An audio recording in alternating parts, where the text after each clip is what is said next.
ಬಂದಿರೋದು ಏನಂದರೆ ಟೈಮಿಂಗ್ ತುಂಬ ಕಡಿಮೆ ಇದೆ, ಹಂಗಾಗ್ಬಿಟ್ಟು ಸ್ಪೀಡಾಗಿ ಹೇಳ್ತೀನಿ. ನಾನು ಹೇಳಕ್ಕೆ ಬಂದಿರೋದು ಏನಂದರೆ, ಈಗ ಆಲ್ರೆಡಿ 2024ರಲ್ಲಿ ಎಚ್ ಕೆ ಸಿವಿಲು ಮತ್ತು H K C R D R already exam ನಡೆಸಿ, ಫಿಸಿಕಲ್ ನಡೆಸಿ ಅದು ಸೆಲೆಕ್ಷನ್ ಲೀಸ್ಟ್ ಕೂಡ ಬಿಟ್ಟರು. ಈಗ ನೆಕ್ಸ್ಟ್ ಉಳಿದಿರೋದು non H K C R D R ಮತ್ತು ನಾನ್ ಎಚ್ ಕೆ ಸಿವಿಲ್ ಮಾತ್ರ.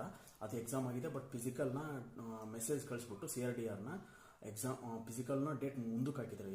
ಏನಕ್ಕೆ ಅಂದರೆ ಎಲೆಕ್ಷನ್ಸ್ ಎಲ್ಲ ಇರೋದ್ರಿಂದ. ಸೊ ಹಂಗಾಗಿ ಯಾರ್ಯಾರು ಕಡಿಮೆ ಸಮಯದಲ್ಲಿ ಹೆಚ್ಚಿಗೆ ಸಮಯ ತಗೊಂತಿದ್ರಲ್ಲ ಓಡೋಕ್ಕೆ, ಅವ್ರಿಗೆ ತುಂಬ ಒಂದು ಆಪರ್ಚುನಿಟಿ ಸಿಕ್ಕಂಗಾಯಿತು, ಒಂದು ಅವಕಾಶ ಅಂತ ಅಂದ್ಕೊಂಡು ತುಂಬ ಚೆನ್ನಾಗಿ ಪ್ರಾಕ್ಟೀಸ್ ಮಾಡಿದ್ದೀರಾ ಮತ್ತು ಮಾಡ್ತಿದ್ದೀರಾ ಕೂಡ.